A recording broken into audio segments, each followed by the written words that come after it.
This sermon's cassette bears the title By Faith Part 2 and features a message delivered by Paul Washer that was given in 2005. This is part 2 of a 4-part series. We've tried to restore the audio quality as best as we can. Around the dinner table tonight, we ate our bread with tears, and that's a phrase that can be used in ancient literature to mean to eat your bread with sorrow, to be in great pain. But we ate our bread with great joy tonight, all of us recounting many of the great things that God has done on our behalf. And you know what's amazing? I've never sat around a table with a group of individuals in which they were talking about the great victories they had won that caused the hearers to break out in tears. But only when we speak about the great victories that God has wrought in our lives do the tears come forth. When we realize how undeserving, how unwilling, how pitiful, how small, how faithless that we truly are as men and women, and how good our God is. This is always about Him, and it is always about His goodness. Always. And our joy comes not from our performance, but our joy comes from His faithfulness and His performance. I've been counseling a young seminary student, and he's just totally distraught. He just lives in anguish. He lives in doubt. He looks at his failures, his problems, his shortcomings, and everything else. He loses all joy, and he lives in despair. And I spoke to him recently and then wrote him again over the same matter, and I said, young man, I said, there's a really good chance you're more spiritual than I am. But I'm a lot happier than you are. And the reason for that is your eyes are placed upon you. You hope to find your satisfaction, your peace, your salvation, your joy in your performance. I've lived long enough with God and failed enough times to know that's an impossibility. I look to Christ, and His perfect work is never a cause for a ceasing of joy. I always have joy regardless of my circumstance, regardless even of my failure, my shortcomings, and my sin. I have joy because my life, my salvation is founded upon the finished work of Christ. And that is so important. That is more than just words. That's salvation. Now, I want us to go again to Hebrews chapter 11. We've been studying faith, walking by faith. And in verse 1, we learned that we could have assurance of things that we hope for, and we could have convictions that things exist and things that are that we have never seen only for one reason, and that God has spoken. That God has spoken. And if you and I are to ever have faith, we must be filled with the revelation of God. We must be filled with the knowledge of God. It is so important to understand that faith is nothing more than presumption. It's nothing more than a leap in the dark if it is not based upon, thus saith the Lord. And so our God has promised us. And in verse 2, we saw that men of old gained approval by faith. This is always the case. And yet this goes totally against every form of man-centered, man-invented religion. All of that has to do with gaining approval by works, gaining approval by performance, gaining approval by doing this or doing that. But we understand that men of old in the Bible, and women of old, as we will see, they always gained their approval before God through faith, through believing Him. Something very important about this, and something I always tell people, that you will never be anything except a recipient of God's grace. That's all you will ever be. And we reach out, we extend our hands to be recipients of that grace by faith in Jesus Christ. In verse 3, by faith we understand that the worlds were prepared by the Word of God, so that what is seen was not made out of things that are visible. This is such an important statement.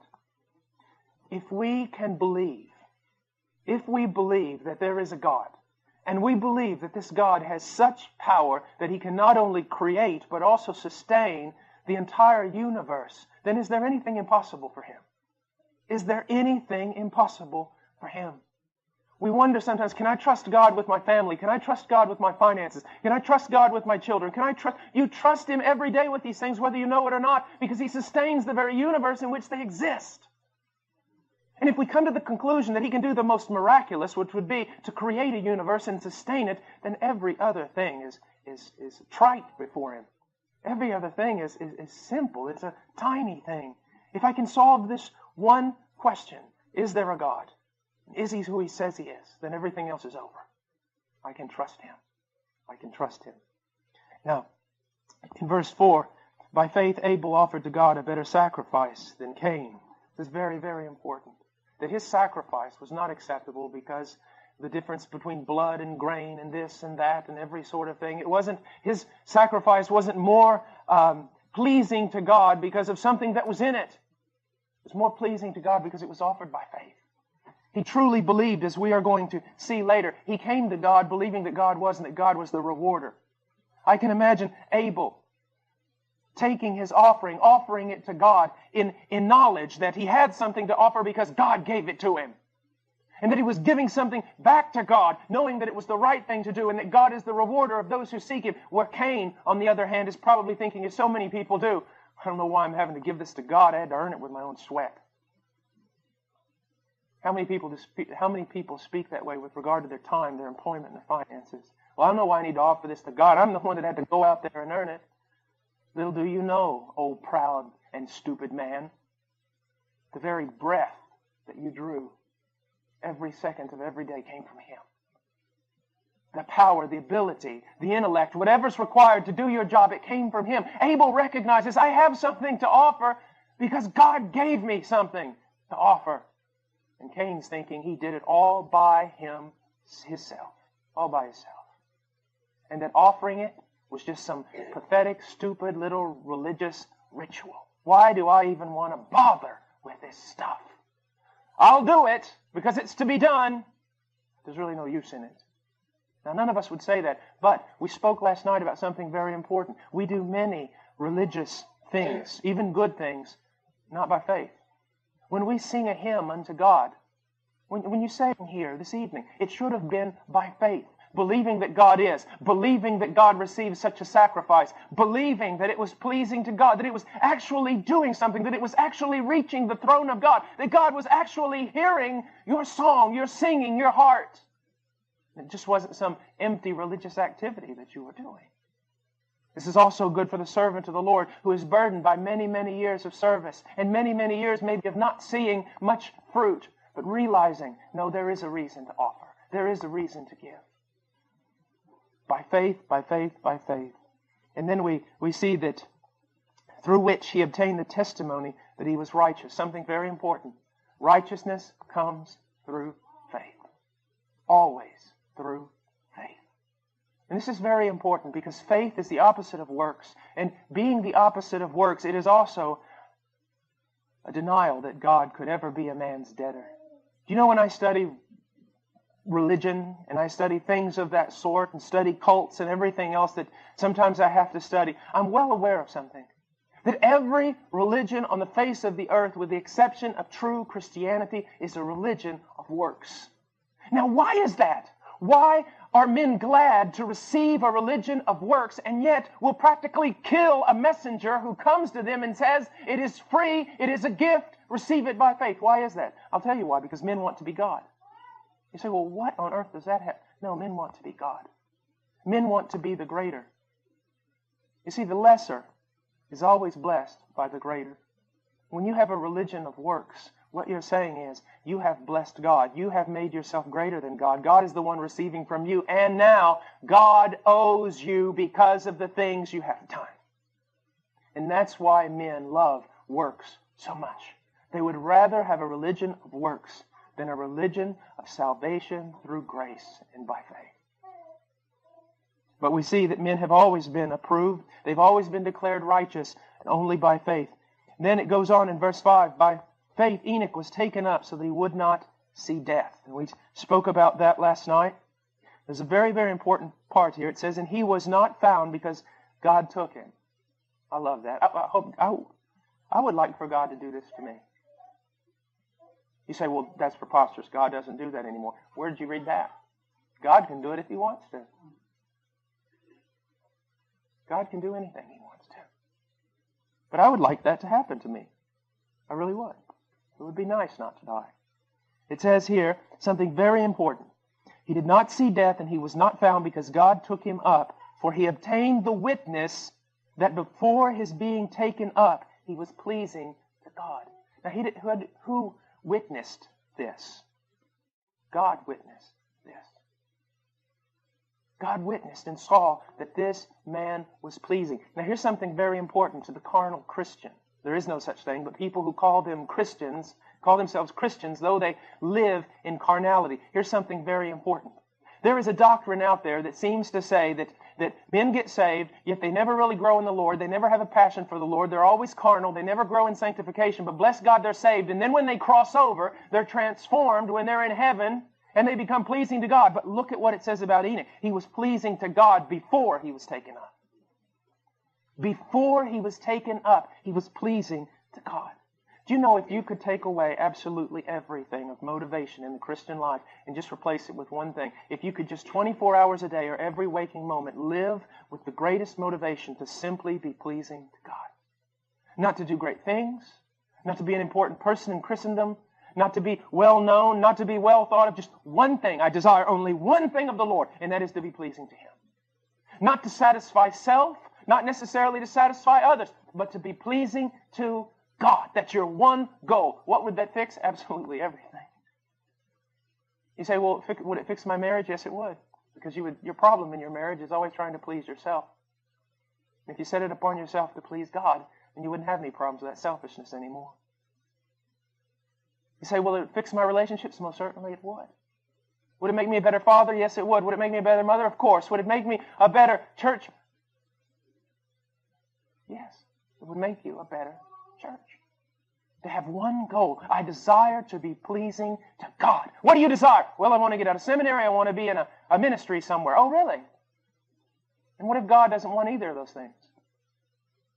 Well, I want to get out of college and I want to get a job and go to... Oh, really? We'll have movers and shakers a lot of times. Those are the, I don't know, kind of guys in Christianity that just know how to move things around, know how to get things going, know how to motivate. Sometimes I talk to these guys and they go, well, what's your vision at Heart Cry? What? What's your vision at Heart Cry? Jesus Christ? No. What do you want to do? Because you get scared when they start asking you these kind of questions. Get up in the morning and pray, and then I want to read the Bible, and I want to love my wife when she comes downstairs. I'm going to play with my children and go over Ian's Bible verse. Then I'm going to go to church and I'm going to pray with Darren. No, what's your vision? I said, I don't have a vision except for Jesus Christ. I don't want to be anything. I don't want to be a big shot. I don't want to be important. I don't want to conquer the world. I just want to be pleasing to God today, and that is enough. That is enough. And strive as I might, I haven't attained that goal, so why should I look for another? See, the more I walk with the Lord, the more I realize this childlikeness stuff is really important. Visions. Should we have a vision except Christ?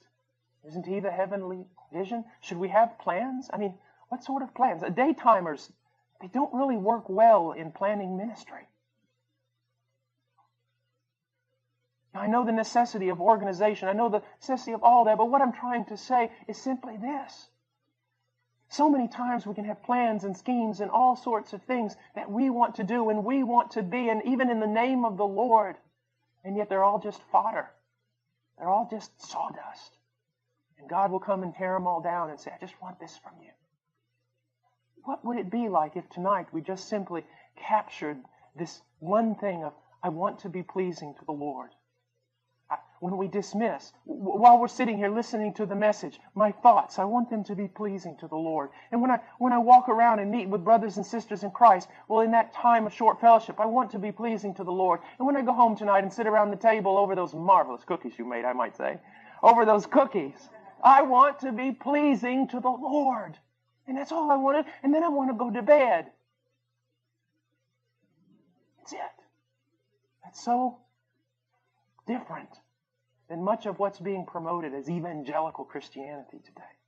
But he was pleasing to the Lord, and he was pleasing to the Lord before he died. This is such an encouragement to me. It is such a great encouragement. Now, here's something that I want you to look at. Now, a lot of times when we hear about Old Testament saints and things like that, we canonize them. We make them into people that they weren't. We think too much of men. When I look at Enoch and I think of this man, I think of what was he as a young follower of Yahweh? I mean, how was he?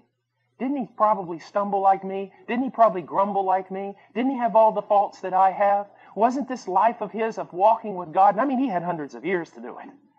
It wasn't a process of growing, but in the end, he was so pleasing to God that God took him. I love what one old preacher said. You've probably heard it 1,000 times, but his explanation of this, I'll never forget. As a little boy, I heard him saying this. He said, well, this is just very simple to explain. Enoch had grown so accustomed to walking with God, they were walking one day and walking, and Enoch just forgot how far he'd gotten away from home, and God looked at him and said, Enoch, we're closer to my house than yours. Just come home with me. I look at this, and I have had the privilege in my life of knowing men like this. Old men, and old women, saints of God. And they carry upon themselves this mark. One time a college student said, sir, you're a man of God. I said, no, I'm not. I'm 42. I'm a boy of God. You've got to be at least 65 before you're a man of God. They carry upon themselves this mark of having walked with God. They carry upon themselves this mark of having been loved by God and even chastised by God. They're broken. They're different. They glow. And then they go to be with Him. It gives me great hope. Now I'm in the middle part of my life. I've walked with the Lord just a bit over 20 years. And there is enough in my life to discourage me to think that I'll ever make much progress. But there is Scripture that calls me on to hope that I will make progress. That in the end of my days, Paul Washer will be pleasing to God, because it is a thing that the Lord will see to. That it will be done. And He'll see to it in your life. He who began a good work will finish it. He will finish it. He will finish it. He did that in Enoch's life. He'll do that in ours. Do not become discouraged. Do not become discouraged. By faith, realize that He who began a good work in you will finish it. Now it goes on, verse 6, and without faith it is impossible to please Him. Now why is that? The faith or lack of faith we have with regard to anyone, any person, is a demonstration and a declaration of what we think about their character. If you say to someone, listen, I know what I'm talking about, trust me on this, just do it. And they say, well, I just don't know. You're saying something about their character. You're saying something about their ability. You're not just denying that you want to do something. You are saying something about their character. It is impossible to please God without faith, because if you do not have faith, you're saying God is not worthy of trust. And that's what we talked about last night, and it's so important. Many people talk about faith and obedience, and they talk about them as two separate entities. In a sense they are, but in a sense they're not. Why do I obey God? Because it's the right thing to do? That's legalism. Why do I obey God? Because I love Him? Yes, Jesus said that. But let's throw in another element here. I obey God because I believe Him. He tells me to walk a certain way. Or He tells you to walk a certain way. You do that not just because obedience for the sake of obedience. You are obeying Him because you believe that what He says is right.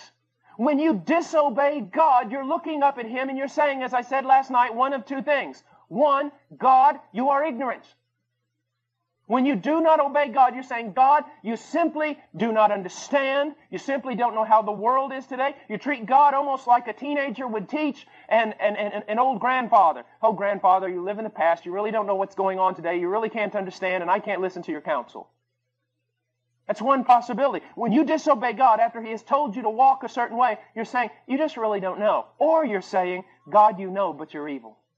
You know what's right. You know what's best for me, but you don't want to tell me. Because you want to steal my joy, you want to crush my life, you want to take away my freedom. But when God sets out a path before us, as He has in His Word, and we obey it, we're saying, God, I believe that you know everything. and that there is no error in you. And I believe, God, that you are good. There is no darkness in you at all. That what you tell me is the best thing for me, the wisest thing for me, and I will do it because I believe you. When you believe God, or when you do not believe God, you are screaming out what you believe about His character. He's trustworthy, or He's not. He's all-knowing, or He's not. See, that's why disobedience is so vulgar. That is why disobedience is so blasphemous. I said this last night, I want to say it again, because sometimes people who run somewhat in our circles are always talking about the law, the law, the law, as though it was something more important than God Himself, as though it was something that God had to submit to. My friend, disobedience isn't a horrible, terrible, wicked thing just because a rule has been broken. It is because a holy God has been offended. A God worthy of all obedience has not been obeyed. We are declaring that we do not believe Him. We are declaring either that He is evil or that He does not know all things. We are attacking the very character of God. We are offending Him when we disobey Him. And that is why sin is so terribly sinful. So terribly sinful. Now, it is impossible to please God without faith. Now, I want you to think about something. Jesus headed off to do what He needed to do, and the disciples said, look, they want to kill you there. Don't go back in that area. And He says, I'm going anyways. And they look at each other and kind of shrug their shoulders and say, well, let's go die with Him. Now, in a sense, they were loyal. In a sense, they were being devoted. But they weren't believing. They were doing something, believing that it would result in nothing. You say, what are you trying to say? I'm trying to say that there is I hate to use this word, but there's a real optimism in faith. There is a real optimism in faith. And I know you can take that and do silly things with it, so don't. But there's a sense of being optimistic that when God has commanded me to do something, there's a reason for it, and there is an end result. Although I might not see the promise, although I might not grasp it in my hand, there is an end result, there is a reason. I will do this. Why? Because God is true. Because He is, and He is the rewarder of those who seek Him. If I obey Him, there is a reason for it, an end result that is good. I see so many people that almost treat themselves as though they were martyrs and martyred by God. I'll serve Him for the sake of nothing. I had someone come up to me one time and they said, you just give so much to God and being a missionary and doing all this stuff. And I said, what are you saying? Well, you're just so, humble and giving and full of piety and so selfless. I go, man, you have been reading all the wrong books. I said, you've got it all wrong. He said, well, then why are you in the jungles of Peru and doing all these things? I said, because I studied finance at the University of Texas. He said, what? I said, yeah, I studied, a lot of things like that. I was going to be a lawyer, and I was going to, investments, and I studied all that. That's why I'm doing this. He goes, what are you talking about? I said, I'm talking about investment. That's what I'm talking about. Young person, I'm talking about investment. It has very little to do with piety. It has very little to do with being selfless. It has to do with, do I believe that God is and that He is the rewarder of those who seek Him? I have one life, and as I was sharing to the young people this afternoon, this is not a dress rehearsal. I don't get a second chance. I have one life. Now the question comes down to, how am I going to invest it? If God is, and He is the great rewarder of those who seek Him, then seek Him I shall. I mean, I've got two options here. I've got two portfolios. Don't I? I've got Satan, CEO of a company called the world, sending out every kind of advertisement possibly I can be bombarded with to invest everything I have in him. I don't know about you, but if I'm going to do any kind of investment, I'm going to check out the CEO. I'm going to check out the company, and I'm going to check out those who have invested and see how well they are doing. Well, I want to tell you something. I've looked at the CEO. He's never kept a promise as long as he has existed in his fallen state. And I've looked at his company. It is in shambles. It is in absolute shambles. And I've looked at those who have invested their lives in His way, and they are in hell. And I don't want to seem trite. I don't want to seem irreverent or anything. But I've looked at the other portfolio, and there stands the Lord Jesus Christ. Truth incarnate. Faithfulness incarnate. Selflessness incarnate. Who's laid down His life on my behalf and offers me a kingdom that will not perish. This has nothing to do with some little missionary and his piety. This has to do with finance. This has to do with investment. How are you going to invest your life?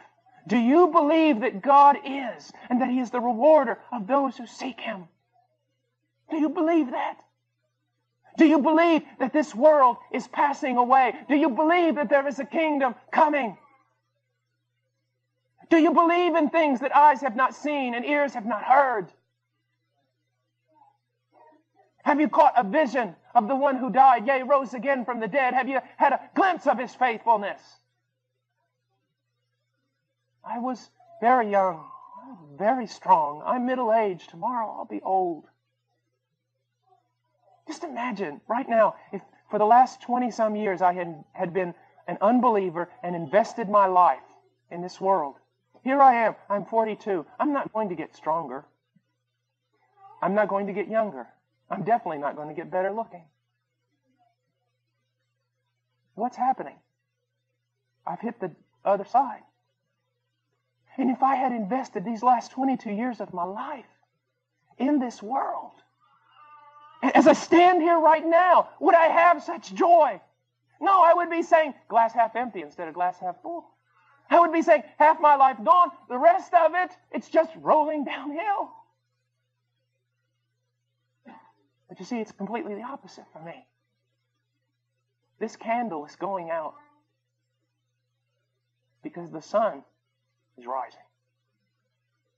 When the sun rises, you don't need candles. I've got max. Who knows? My luck, I'll have to live here till I'm 120. But, 40 more years. 20 in Christ has flown by. 40 is going to go faster. And then I'm there. You say, yes, the end comes. No, the beginning comes. The beginning. The beginning comes. So here's the question. Do you believe that God is?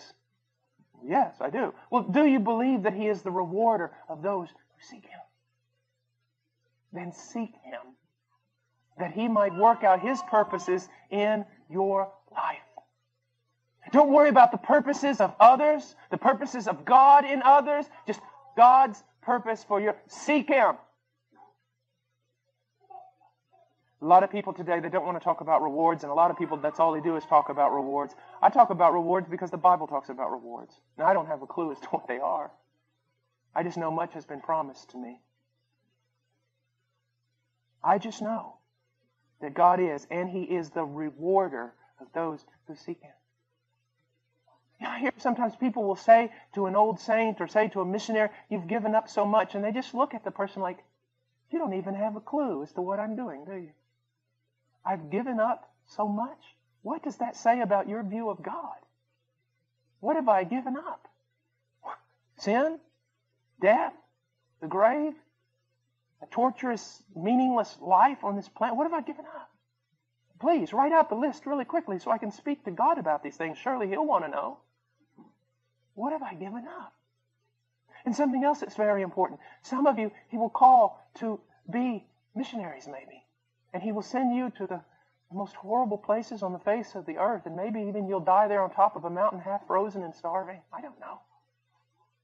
And others of you He will make very, very successful. And cause you to prosper in all your ways. But demand of you the same dedication to use what He has given you for the advancement of His kingdom. You see, it's not God's purpose for me that ought to be thrown on you. Or your purpose for God should not be the thing I'm striving for. Or God's purpose for you should not be the thing I'm striving for. God has called you. God has given you a specific purpose. God has commanded you to seek Him and to believe that if you do seek Him, He will reward you. And that way manifests itself in so many different manifestations. Can you believe God? Can you begin to seek Him in your life? You know, so much in our world and so much in Christendom, so much of our culture is designed to build a wall around us so that we don't listen to God. A kid studies and he gets 18 and he's, where's he going to college? I don't know if he is. What do you mean you don't know if he's going to college? What do you mean you don't know if your son's going to college? You went to college? Yes. What about your son? I don't know. Well, what do you mean you don't know? Everyone goes. No, not everyone goes to college. God could command my son to put on a backpack and go to Iraq, preach one message, and be shot down. You see, we assume too much. God naturally wants this to happen to me. No, God might not want this to happen to you. Well, God naturally wants me to take this. No, not necessarily. You need to reopen your life and get rid of many of the presuppositions that you have that are built into you, not by the Word of God, but by your culture, that is dictated and set out a path for you to walk in. God has dictated and set out a path for you to walk in. And the two are never alike. You need to open, whether you're a teenager in high school or you're 85 years old, you need to reopen your life and seek God. God, what do you want from me? What do you want from me? What do you desire from me? You know, one of the most amazing things is found in the message of the church to Laodicea. It's an amazing, amazing thing. The first thing that comes out of Jesus' mouth is an amazing thing. He says, behold. You say, well, what's amazing about that? Well, let me show you. Behold. It doesn't make any sense that I should say behold, does it? Why? You're all looking at me. Now, if I was in the back of the room and you were all looking in the opposite direction, then I would say, behold, turn around, look. That's what's so amazing about what Jesus says to the church. The first thing He says is, behold. When He gives that great admonition, behold, I stand at the door and knock. When He gives that one admonition, behold. Why does He say that? I'll tell you why. The church is looking in the wrong direction. And He has to call their attention back to Him. And you know what? I'll just bet this, that church in Laodicea is looking in the last place that they saw Jesus. Now, what do I mean by that? So many times I told a missionary one time, he was talking to me, an old missionary, and he said, Brother Paul, tell me about what's going on. I said, well, Brother Trammell, I said, Peru is God's will for my life. He goes, hold it. He said, Peru is not necessarily God's will for your life. He said, Peru is God's will for you today. And he said, and if you close yourself off from God thinking that Peru is God's will for your life, you could really miss out on what God's going to do in the future. It's the same way with you. Possibly Jesus came to you and said, behold, I want you to do this. And so you started going, but you fall into the trap of this is God's will for my life. And you're missing the fact that maybe now He wants you to go into another direction, or maybe He wants you to run in a different way or do a different thing. And so we always have to be seeking Him, always believing that He is the rewarder, never getting trapped in some spiritual rut thinking, okay, this is what I do, this is what I do. Now God doesn't have to talk to me anymore.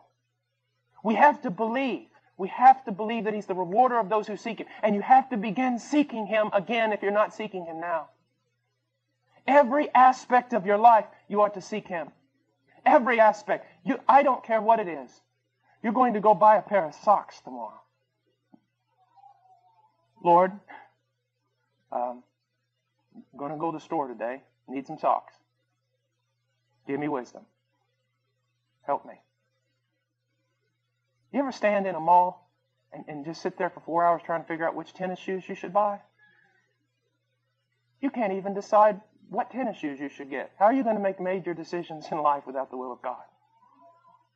Every aspect of our life. I was teaching the young people today. It was young people. I didn't use this word, but I use it often. You're practical atheists.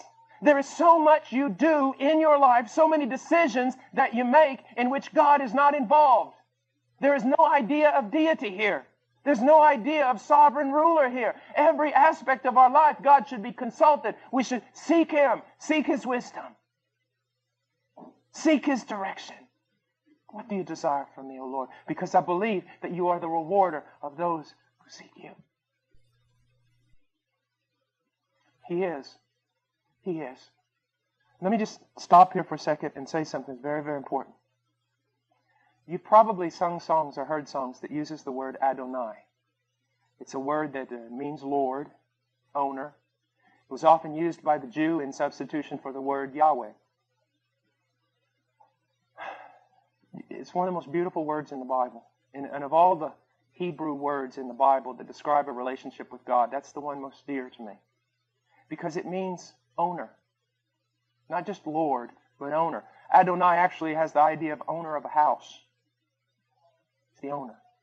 Now, in that relationship, God is the owner and I am the slave. Okay? Now think about this. Because this will set you free if you can learn this. God is the owner and I am the slave. Now, as a slave, slaves actually slavery can be actually very liberating. As a slave, I get up in the morning, I go to bed at night, I have only one concern as a slave, the will of my master. That's it. Think about talk about reductionism, simplifying life. I only have one concern, the will of my master. I get up in the morning, Master, what is your will? Midday, Master, that was finished. What is your will now? Go to bed, right before bed. Master, I'm going to bed. Tomorrow, start again. They say, well, what's great about that? I'll tell you what's great about that. Slaves only have to be concerned with one thing, the will of their master. They don't have to be concerned with what they're going to eat, where they're going to live, who's going to protect them, shelter them, absolutely anything. Why? Because that's the master's job. The slave only has to be concerned with the will of his master, and the master has to be concerned with absolutely every need that slave has. Do you know how beautiful that is? How wonderful that is? They say, what are you saying, Brother Paul? We should all quit our jobs? No. What you've got to learn is Christianity has not worked out just in the context of full-time ministers. Christianity's worked out in the context of every believer. Every believer is a slave of God. I have a doctor in the audience tonight. A doctor, he gets up in the morning. Yes, he's got to look at patients. He's got to do all this stuff. He's got to figure out stuff. But underlying every bit of that is only one thing. What's your will? Well, God says, it's my will that you be a doctor. That you be good at it. But underlying all of that, there's just one question. What's your will? And then what happens? Then God has to take care. It's almost a covenant relationship the word Adonai describes. I have made covenant with God to do one thing, to be His slave and to concern myself with His will. God has made covenant with me to take care of me and my own. And in 20-some years of walking with God, He has never broken His covenant. I have broken mine. He has never broken His. There has never been a time a need has not been met. There's never been a time I have not been cared for. He is the rewarder of those who seek Him. Make this a little pastoral. I was at a church in Barranco in Lima, Peru that was, while I was pastoring it, it grew. It had about 200 people. It was going extremely fast. A lot of things were happening. And a man who was used of God to really be a blessing to me down there, he came to me one day and he was watching all the services and all the activities and everything that was going on. And he walked up. He's like the Apostle Paul of Peru. He's a little bald-headed man. He walked up and he goes, "This is not good, Paul." And I said, "What, Brother Hurtado? What's not good?" "It's not good. You're leading your people into idolatry." And I said, "What do you mean?" He goes, "You're everything for them." He says, "They got a problem. Where do they go?" I said, "Well, they come to me. I'm the pastor." "Oh, I wasn't aware they were supposed to do that, Paul." And he had me helped me to restructure my entire ministry. So, you've got a problem. Where do you go? The pastor? Let's say I'm your pastor, and you come to me with a problem. You say, "Brother Paul, my marriage, I'm having trouble in my marriage. Things aren't going right, and I just need some counsel. I need to know what to do." I say, "Okay. What has God shown you?" "What do you mean, Brother Paul? What has God shown you? In your time of seeking Him in the Word of God in prayer, what has He shown you?" "Well, I came here. I need help." You see what's happened? They have not gone to God. We've developed some popish system that isn't biblical. I say, listen, dear brother, we can't work it this way. Here's what I want you to do. I want you to go home. And I want you to go home for the next week or two, however how long it takes, and I want you to seek God in prayer. I want you to seek Him in His Word, and I want Him to tell you what you ought to do. He says, but I don't even know where to look, Pastor. Oh, well, that's where I come in. I start writing out verses, passages for him. Here. What has He shown you? Well, I just didn't have time to seek. I'm sorry, I can't help you either. Or, Pastor, I've sought, but I've still some confusion. Well, now I can work with you. You've gone to God. You're seeking God. You're believing that He is the rewarder of those who seek Him. It is to take the congregation and to not substitute ourselves and put ourselves in the place of God, but to lead the congregation to run to God with every need, to be there in counseling, to be there to help clear away confusion, to be there to help with doctrinal issues, but to always send the congregation immediately and first of all to God and teach them to learn to seek God and to believe that He is and He's the rewarder of those who seek Him. We have to be very, very careful about the things that we do in church. Very careful. Is to turn to God. To whom do you turn? When you've got problems and different things in your life that are going on, usually we'll confide in a friend even before we'll confide in God. Usually we'll talk to all sorts of people, get all sorts of opinions, but we won't wait upon God. Or we'll cry out to Him for a minute and then become discouraged and immediately get on the telephone. Whatever happened about enduring in His presence and waiting upon the Lord? When the Bible talks about waiting on the Lord, it's usually always in the context of trials and needs and confusion and problems. But we want a quick fix. We want something to happen now. We want to go to a man. We want a king. When we should be seeking the only one. The one who is the rewarder of those who seek Him. I remember growing up early in my Christian walk, being in a church with a tremendous, tremendous pastor. And throughout my life, I've known, my younger life, I had the privilege of meeting men that were tremendous, tremendous men of God. And you know what was so amazing? God never allowed me to enter into any of their inner circles. God never allowed me. He never allowed one of those men to befriend me. He never allowed one of those men to take me under their arm. I always felt like I couldn't figure out, why am I the outcast? I mean, all my friends are discipled by Him. They won't even look at me. And sometimes it was resentment. Sometimes I would get mad. I think, well, what am I? Just some dead dog somewhere? No one wants to help? I knew God was training me. He wanted me to learn to look to Him and to Him alone. He sent me to Peru for years and years alone, with no missionary organization, no anything, just a little church in a cornfield back in Illinois that was willing to send me. Wanted to teach me, look to me alone, alone, alone. I'll give you no king. I'll give you no help. I will be your helper. Now, can God use men in mentoring and discipling? Of course He can. Can He use women in mentoring and discipling?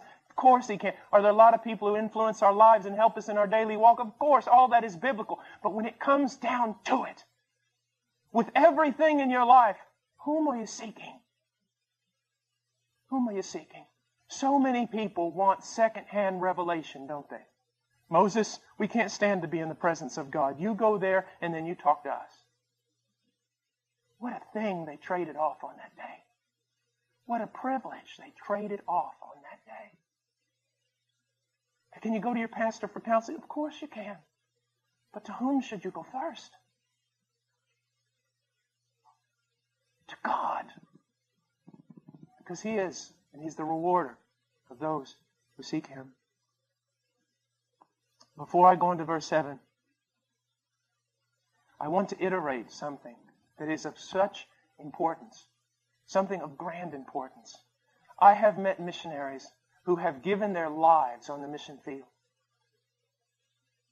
I have met people who have lost it all on the mission field.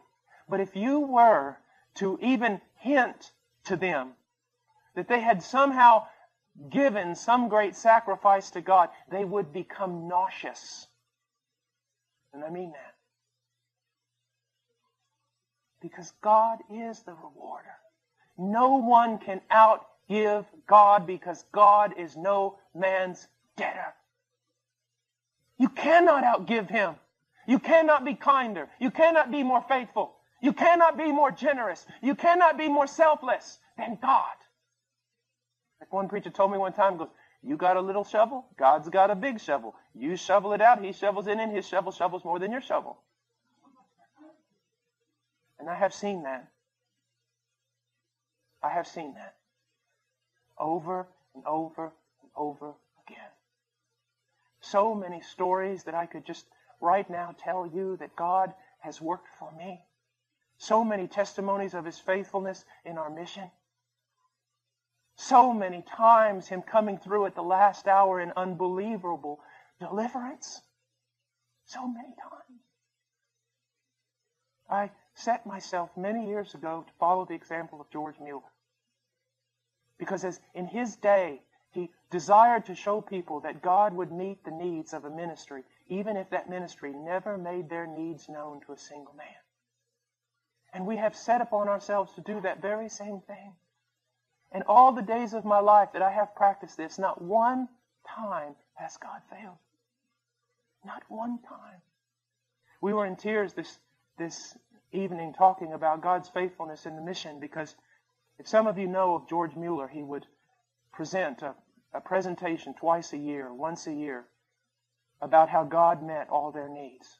Now, he would never make that presentation when they were in the midst of a trial, because he didn't want people to see that they had needs and then be motivated to give. He would always wait until the trial was totally over and the victory was won.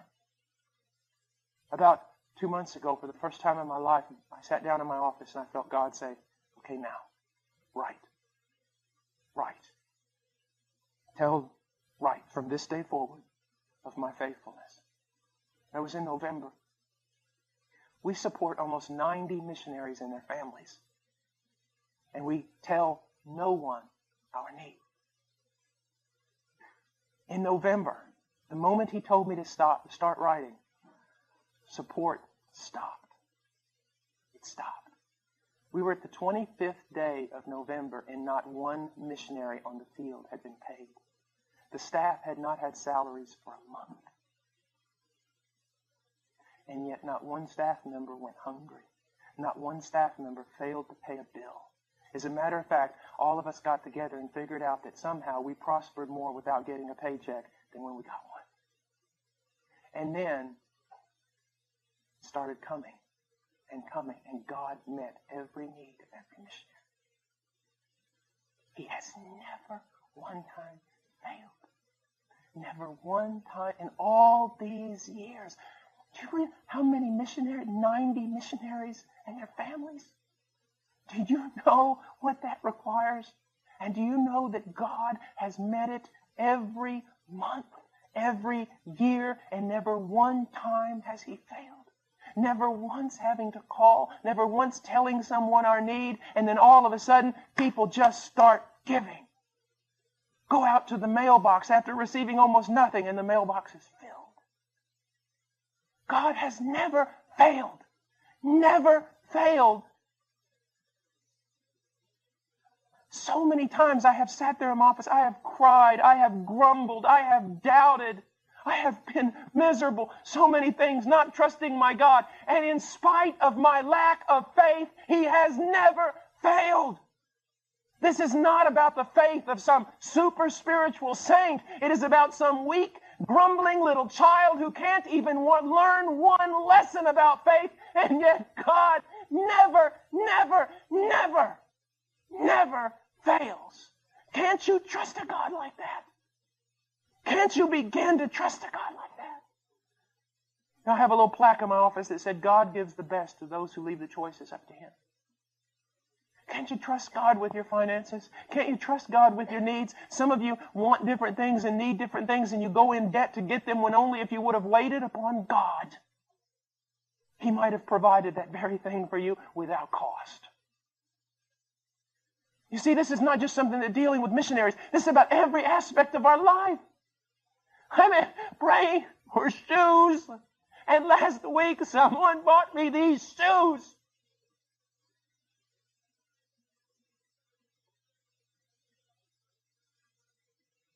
Do you see what I'm saying? Every need of yours, lift it up in prayer. Every need of yours into prayer. God so much appreciates, so much loves. Prayer is so much a part of who God is. Why? Why? Prayer to me is like singing in a round. Do you know what singing in a round is? You know, sing hallelujah to the sing hallelujah to. When you sing something and sing it back. Singing in a round. That's the way I see prayer. Someone asks, well, how does the sovereignty of God and prayer and all that work together? Well, I'm going to explain it all to you right now. This is the way I look at it in a simple, childlike way. God sings to me a prayer. In His sovereignty, there is something that He wants me to ask Him for so that He can get glory out of giving it. And so He sings to me a prayer so that He will lead me into praying a prayer that I will pray back to Him and that He will answer. Well, why doesn't God just give it? Because He wants double glory. See, if I didn't pray for it and He just gave it, I would give Him glory for giving it. But not only do I give Him glory for giving it, I give Him glory for answering prayer. Singing it around. I had a friend, Herb Williams, and I love him so dearly. You know, when I get around a bunch of Calvinists and they start bad-mouthing Arminians, I just think about, oh, Herb. He loves God more than I think I ever will, and he's as Arminian as he can be. And if that offends some of you, well, you can just get glad in the same pants you got mad in. But I remember one time he wanted a guitar. He prayed for 6 months. And one day he walked out at like 8 in the morning, getting ready to go to the ministry. We all worked in a street ministry. And he opened the door, and there on the porch was a guitar. You say, highly impractical. Everything my God does is highly impractical. You see, one of George Mueller's greatest desires was that people would see the ministry that God had given him, and that those people would trust him, would trust God to meet their daily needs, would trust God to take them by the hand and lead them. My greatest desire for Heart Cry is not missions. It's really not. The main purpose of Heart Crying, God would never allow me to do it before, would be to tell people He never fails.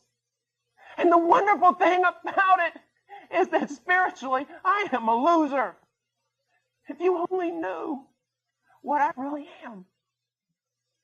If you only knew how much I whine, how much I doubt, how much I'm faithless.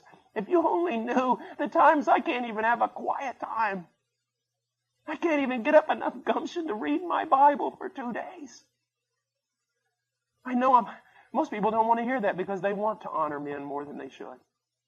And people get mad at me for saying that. It's true.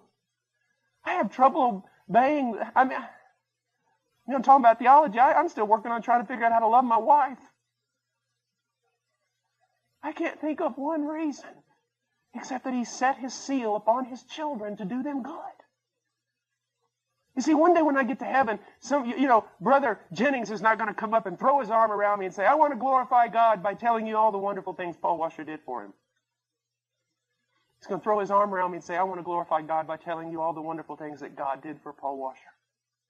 You see the difference? You see how twisted we can become? Well, if I could only reach this spiritual level, if I could only learn to pray this way, then yeah, God would do that too in my life. That is just stupid. Do you know what my most powerful prayer is? The most powerful prayer, when I'm in trouble, when I have to pull out the big guns.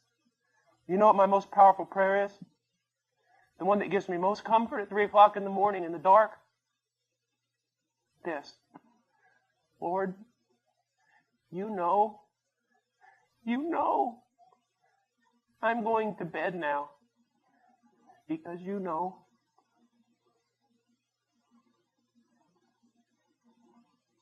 You know. Creep into the bedroom and Chart will wake up and say, how goes it?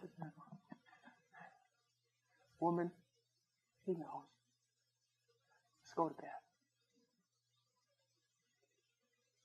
Oh, He's no good. I glory. I know this is going to go. Just listen to me before you throw a stone. I glory in my weakness. I glory. I don't want to say in my sin because that just sounds so theologically wrong. But if God can get glory out of my darkness, how do all these missionaries get paid? All how this happens. There's 3 guys of us sitting in office. Me. a Lutheran who's been converted now, goes to my church, who's been a Christian for about 4 years. John Green from England. He didn't even know how to tie his shoes. And he's been converted for about a year and a half. And we get in there and sometimes, what are we going to do? Well, I don't know. Pray. God, help us, God. That's it. And He does. And He does. I remember one time when the blessings, this was so funny because God showed this to me and Darren at the very same time, to the point we looked at each other and started laughing. There was a time, it was like a year ago or a year and a half ago, I forget, and it was just like all the blessing cut off. Just everything. And I walk in the office and Darren's in there and we're praying and then we start talking. I said, Darren, is there some sin in my life? Is there some sin in your life that's blocking God's blessing on us? As soon as I said it, I looked over at him, he looked over at me, and we just busted out laughing. And I go, are you thinking what I'm thinking? He said, yeah, I'm thinking what you're thinking. I'm going, well, a couple months ago, God was pouring out blessing all over the place. I was just as sinful then as I am now. So that can't be the reason. Now, I'm not making light of sin, and I'm not making light of holiness. You ought to hear me preach on holiness. It scare you to death. But the point that I'm trying to make is that God is not doing this because men have done something. God has set His seal upon His people to love them and to answer their prayers and to be faithful to them. You see, if it was any other way, you would walk out of here tonight, especially some of you young Christians, thinking, man, gosh, if just one day, hopefully I could arise to Paul Washer's level of spirituality and faith, then God would do something great through me. If that's the way you feel, come listen to me pray sometime. You'll walk out of there going, God can help this guy. He can help anybody. He can help anybody. He is the rewarder of those who seek Him. And here's something about seeking God. It doesn't have to be a lot of noise. I know I'm telling you a lot of things just from experience tonight, but I want you to realize this. How unorthodox seeking can be as long as it's seeking. I remember when I first set up on myself to seek the Lord. I know it was a sovereign work of God because I don't know how this would ever happen in my life. It was never repeated. But when I was a young Christian, God set it up on my heart to seek Him. And He gave me grace so that hours a day I was seeking Him. And I've all these promises, seek the Lord and, He'll show Himself to you, and all this different stuff. I'm quoting from Jeremiah and Matthew 7:7. And it got turned from minutes into hours. And that's something because I fall asleep all the time when I pray. I really have this problem. When I first started seeking the Lord, I said to myself, Lord, I'm going in there in that closet. I went into the closet because they said prayer closet, a literal closet. Took all the clothes out of it, went into the closet. I said, Lord, I'm going to seek you, and I'm not coming out of there till I know you or until I die. 15 minutes later, I fell asleep, and all my roommates came home, found me in the closet sleeping. They said, this Christianity stuff has just gone wild. So I took an alarm clock and set it for 15 minutes because that's about how long I would last praying. I'd go sleep, it'd go off, I'd wake up, I'd set it again, start praying for another 15 minutes. And something unusual started happening. As I prayed more and more, I said less and less. To the point where it was simply this. Lord, it's now 4 months and 6 days. I've been doing this, and you haven't come yet. I'm here again. And I'll be here for the next couple hours. Okay. I'll see you tomorrow. Just wanting one thing. God, you said you would come. I don't have anything else to say. I'm just going to wait here until you do. And come back tomorrow. And come back the next day. And the next day. And the next day. You still have not shown up. I was a young boy. I knew nothing of the presence of God. I knew nothing of the power of God. I know nothing about how terrible God can be. Get ready to go to there was a Bible retreat in Colorado or something for college students during spring break, and I thought, man, that would be great. And I felt like God said, no, you're not going there. Go out to the hill country of West Texas and sit on a hill. I would walk around that hill for 4 days, walk around there, grab rocks and throw them up at heaven so they would hit the gate. I'm still here and you have not answered. Irreverent? I don't know. Maybe it's the most reverent I've ever been. I'm still here. It's been so many months and you have not come. And then one day he came. He came. You seek him, you will find him. He came. You say, how do you know he came? Because when he comes, you know it's him. He came and touched my life. And not everything changed, but some things tremendously changed. I can tell you right now that the presence of God is more real to me in this room right now than the presence of any of you looking at me. And I am not making big flowery statements. God is my witness. What I'm trying to tell you is that Christianity is not just a few things you do. It is not just a little quiet time. I hate that word. Quiet time. It's like putting your wife in a closet and coming to her at 4:30 for a half an hour saying, you can come out now, and then at 5 o'clock putting her back in there again. This is quiet time.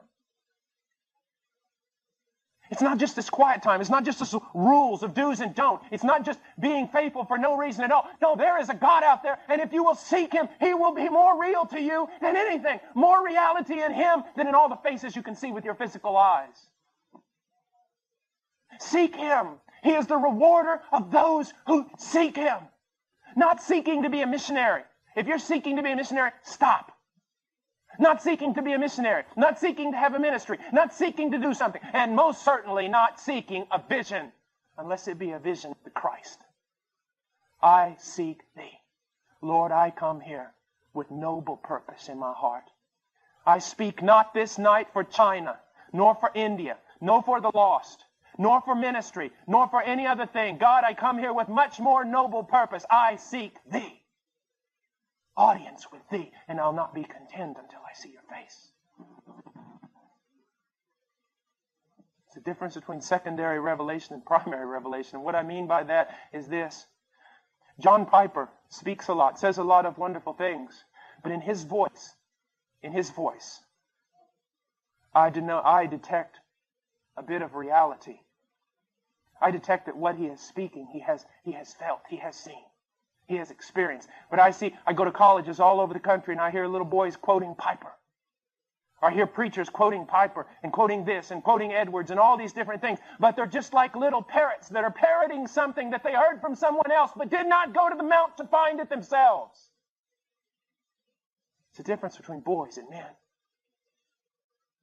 Women of God and girls of God. Triflers and pilgrims. Oh, that one day my boy would come to me so disturbed, finding no peace, and I'd take him by the hand and lead him out into the desert and leave him there. And say, son, there's an abundant amount of rocks here. Make noise at heaven's gate until it's open. He is the rewarder of those who seek him. And his greatest reward is him. His greatest reward is him. What are you seeking? Are you seeking comfort? You seek not God. Are you seeking security? You seek not God.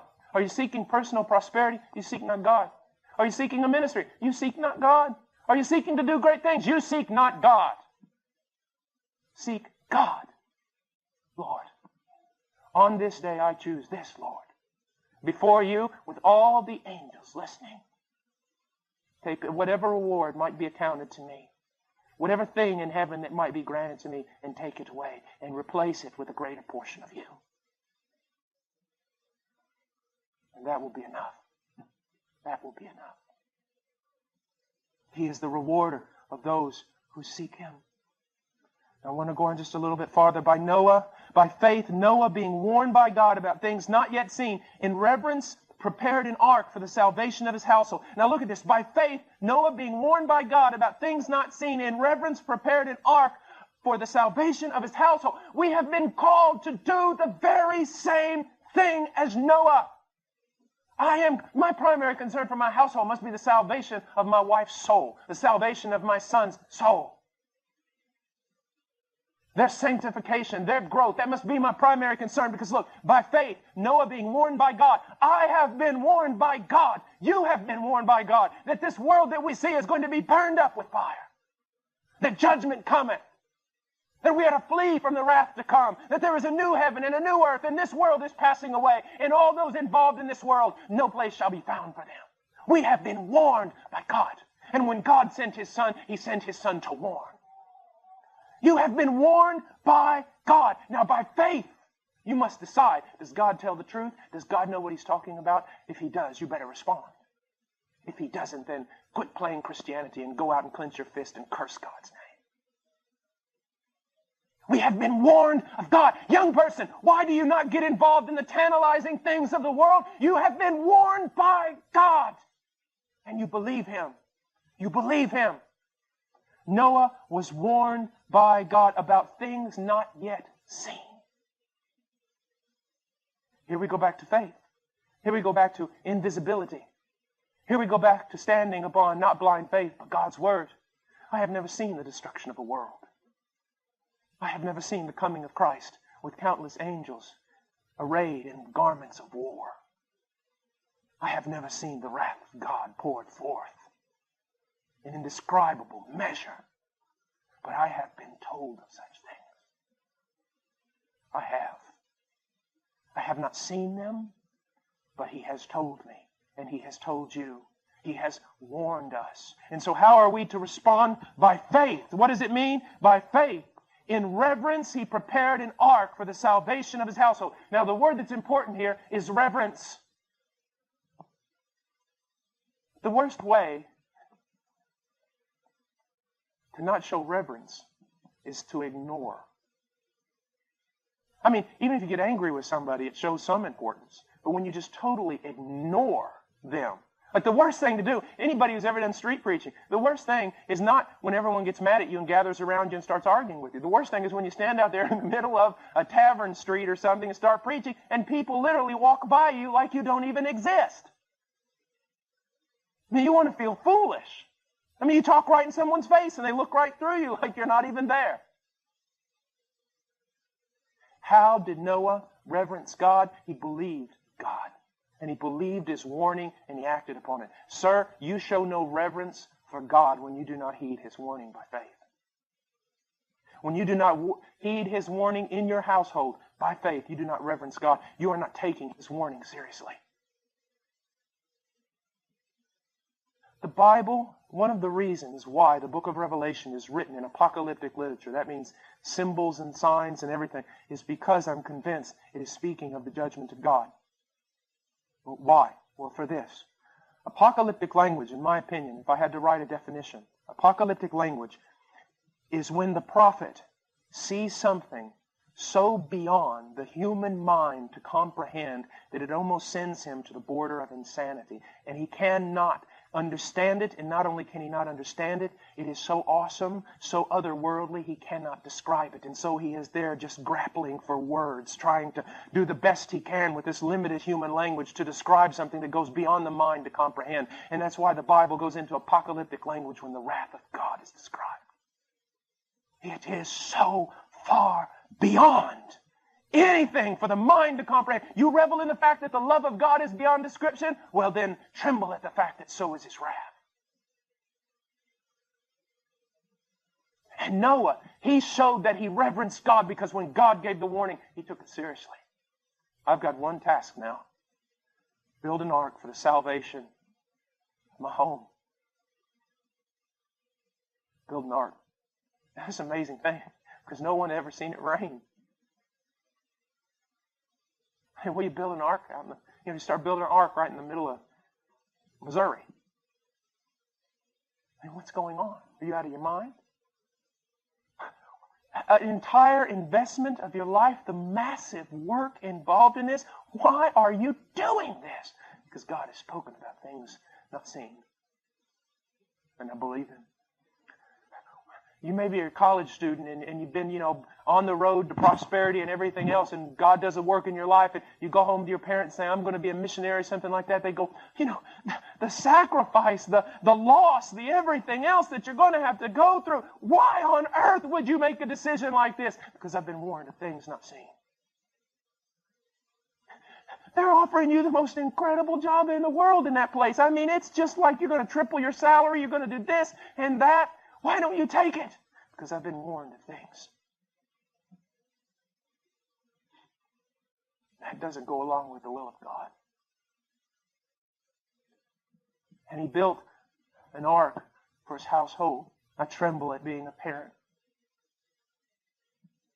I'm so afraid. I know my inability to teach, my inability to lead, my inability to know when to discipline. I know the depravity of my children. And they deserve hell. I know the only hope for them is God. But I know that I'm called to prepare, to act, to heed the warning in reverence, to do all that I can. He goes on, now this is very, very important, especially for those of you who are involved in work. I don't want to say secular work because there's nothing secular for a Christian.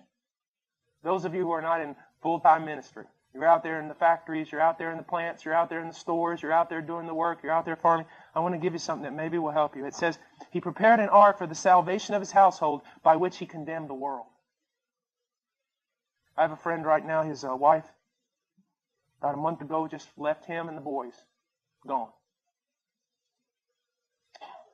Just left him for another man. Before she left him, he knew there was problems. He knew all this stuff was going on, and he would pray. Now, he was too passive in my mind. But the only thing he would pray and pray and pray. He wouldn't condemn her. He wouldn't fight against her. He wouldn't try to make her feel horrible about things she was doing. He would pray and pray. And every time she would walk by the door and just see him pray, she hated him. She'd say, "You religious hypocrite, you this, you that." He wasn't talking to her. He wasn't rebuking her. She was not even in the picture. He was talking to God, and she hated him for it. For the same reason that when Noah built that ark, he condemned the world. When you, sir, sit down at your factory and you go over by yourself, you don't do anything to anybody else, you're just lunchtime at your factory, and you go over there at the lunchroom and you sit down with your meal and you fold your hands just to pray. You're not making a big scene or anything. You're just asking the Lord to bless your meal, and someone cracks some wise crack remark to you and gets mad. You didn't say anything to them. You didn't judge them. You didn't do anything, but now they're calling you holier than thou, hypocrite, goody two-shoes. You think you're better than everyone else, and you haven't done anything. Why? Because one act of faith and righteousness, when a wicked man sees that, it rebukes him and condemns him.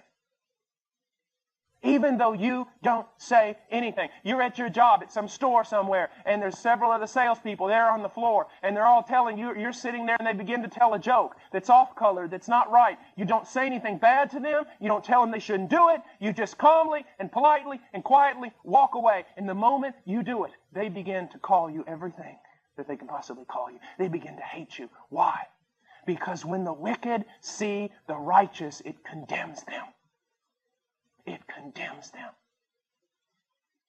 That's why if you're simply living a righteous life, there's power in that. You don't have to be a flaming evangelist that jumps up on top of a bench somewhere and starts preaching to everyone. If you live as a righteous man, you will undergo persecution, and people will see you, and people will be affected by your life. Noah built an ark and condemned the world. That's one part of that meaning. But another part is this: do you condemn the world? Just really quick, look in chapter 12, verse 2. Fixing our eyes on Jesus, the author and perfecter of faith, who for the joy set before him endured the cross, despising the shame. Do you despise the world? Do you despise the world? There is a healthy, sensible way in which you and I are both to despise the world, to condemn it, to treat it with contempt, or to treat it as something not a part of us. The Peruvian pastors used to get a big kick out of it all the time. One of them asked me one time, says, "Brother Paul, one day they'll make you president of the United States." And I said, No, I said, that's never going to happen. He said, "Why?" I said, "I would never step down from my high position to be something as small as the president of the United States." And they remembered that for years. They used to laugh about that. "Brother Paul, he's bigger than the president." But in a way, it is to despise, to treat with contempt this world. You are not my home. This is not my place. This is not my time. You will not come into my household. I have nothing to do with you, and you have nothing to do with me. I have been crucified and you're crucified to me. How dare you bring that into my children? How dare you bring that into my household? How dare you tempt me? That sickens me. Your world nauseates me. And we don't go about saying that verbally. We don't go around saying that. But there is a real sense of burning zeal in the heart of a Spirit-filled Christian in which they look at the world with contempt. They despise it. Just like Jesus despised that shame, he turned his nose up to it for the joy that was before him. You'll not affect me. You'll have no power over me. I won't back down from you. There's a fight out there, folks. A real fight. I'm not talking about political conservatism. I'm not talking about right wing or left wing, because in my opinion, both wings are on the same bird and it's no count. I'm talking about a real spiritual battle. We are to be praying. We are to be watching. We are to be guarding. We are to be going on in our faith. Condemn the world. The cross before me, the world behind me. I'll not be like Lot's wife. I'll not turn around and turn into a pillar of salt, a lifeless, stupid thing. I'll not put my hand to the plow and then take it off. I'll not run back to my fishing boats. I'll walk the way of the Nazarene. And that's what Noah did, and that's what I appreciate so much about Noah. It says, by which he condemned the world and became an heir of the righteousness which is according to faith. Here we go again. This is what's so wonderful. It's not just Abraham. We hear the same thing about Abel. We hear the same thing about Noah. This righteousness that we so desire to be clothed with, this righteousness that gives us perfect standing before God, is by faith. It is always by faith. Always by faith. And tomorrow morning we're going to start with Abraham. But I want to encourage you to condemn the world, to turn your back on it, to lift your nose to it, to treat it as a disgusting thing, not worthy of an heir of salvation, to turn away from it. And I want you to look to God as the rewarder, as the one who is, and the one who rewards his people, and the one who is faithful on behalf of his people, the one who can be trusted. To live at risk, that's what we're going to talk about tomorrow. To live not knowing where you're going. To follow him, that's all you need. Remember what I said last night, an illustration of faith? It's not looking across an abyss and seeing a very narrow road that you're going to walk on. That's not faith. Faith is looking across the abyss and seeing no road. No bridge. And God saying, step, because I said step. And when you step, you find it was there. But then you look for the next step, there's nothing there until you step. It is a daily thing. God wants you to walk all the days of your life, just like Enoch. Just like Enoch. You say, this is so hard for me. I have such little faith, and I don't know about this life of faith. Neither did Enoch when he started. But he came to know greater and greater measures of God's grace and goodness, which built up his faith. Do the same. And don't get trapped into this mold of, I heard from God back then. Well, God might be speaking now and telling you to go in a completely different direction. Are you living at risk right now? That's what we're going to talk. I want to talk about it tonight, but I don't have time. The risk. Are you living at risk? Someone asked me one time, Brother Paul, real quick, definition of faith. Definition of faith would be this. Oh, Lord, if you do not move on my behalf this very moment, I'm dead. That's living by faith. Let's pray. To listen to more vintage sermons from godly pastors of old, visit I'llBeHonest.com or download our app for easy access.